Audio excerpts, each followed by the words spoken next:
For those of you who normally tune in here, you know that I'm a huge fan of large, impractical, bulbous American vehicles from the 70s. 60s as well, and pretty much any large old American vehicle. So why do I have another Mercedes on my channel? Because I do have a weak spot for British and German luxury cars. That's why I have that Project Rolls-Royce and my Project Jaguar. This car, as I'm sure you can tell by the lines, is a 116 platform, and they're very interesting.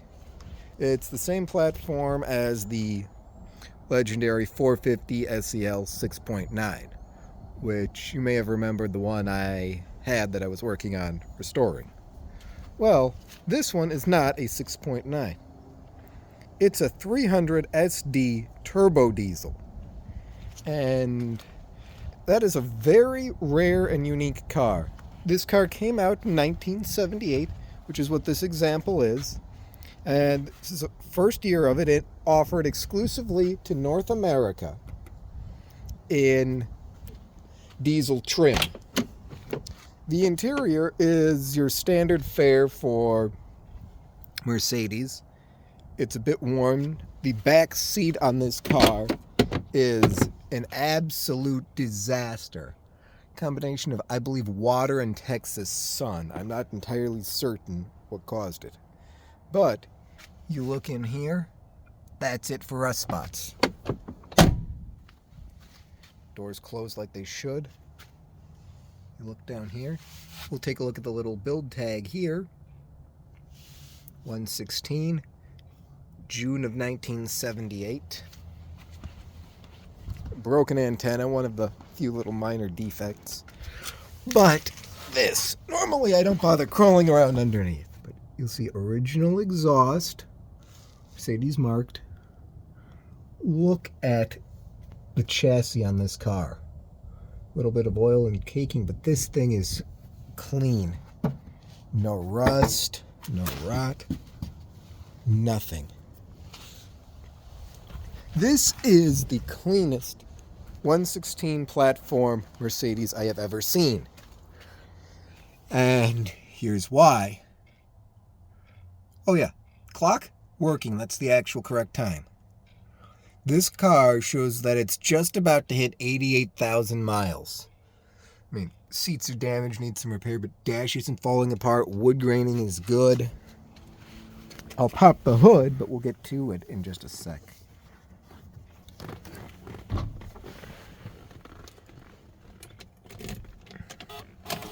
As with any Mercedes of the era, you just wait for the glow plug light to go off. And then glow plug light is blinking, and the low fuel indicator light is on, despite it showing at just over 3/4 of a tank. I believe that works. Oil pressure's good, temperature's good. I've had it warmed up. I've been fiddling around with it the better part of today, but hazard lights. Yeah.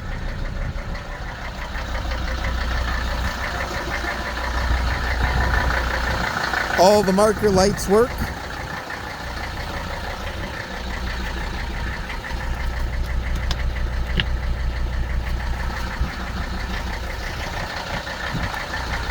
Headlights, fog lights, all working.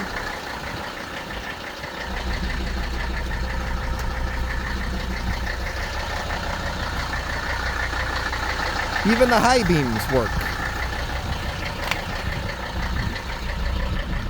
This, being a 1978, does not have the extra brake light at the top. But tail lights work, brake lights work. And we can shut off the lights for now. There's the blue indicator for the high beams. Oh, and we'll turn off the hazards. Again, I haven't gotten to detailing it yet, but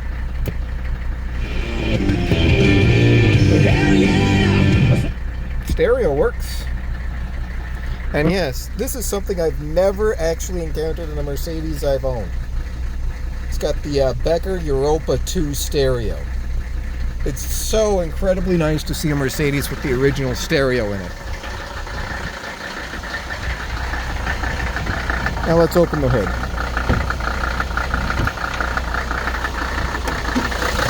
Not easy to do one-handed, but I managed. That's going to need to be tightened back on. New battery. I've lithium greased all the connectors just to try and get things to move a little more freely because it's been stiff. It's been sitting for 3 years now. Otherwise, again, still in great shape. Brake fluid level is good. Fluid itself, a little darker than I'd like, but not bad. Brakes work. Bosch filter. Belts are okay. It's the little 5-cylinder Turbodiesel that just runs forever. Oh, before I close the hood, if you know what I'm showing you, you know why it's disconnected. One of the biggest faults of the 116 was that accursed heater system. It was not a particularly good design. But door in reverse, and she just glides.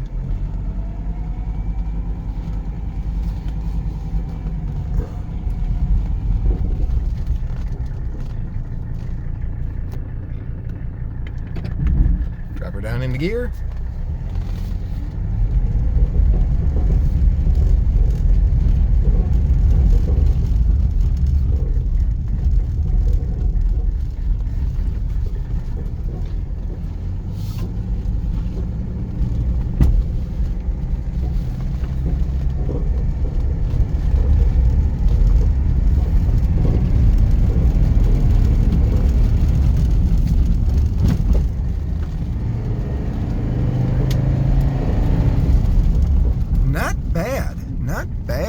For a car that was panned for being sluggish. I tell you, it's faster than the Mark V that I've been driving daily, and we'll go back to daily driving once the new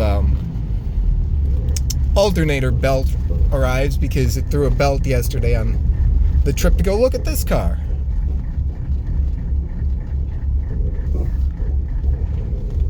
See, the idle's a little bit high. I was wondering if that was the linkage, which is why I lubed it all, but I will check on that later.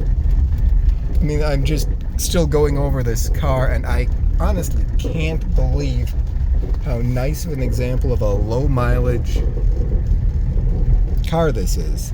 It's going to creep up slowly to the 1/10th mark on the odometer, but anyway, I'm going to turn it around once again, going through the grass, so that way it's positioned to where I can take it out easily. Because I'm going to take my wife out in this car today to celebrate.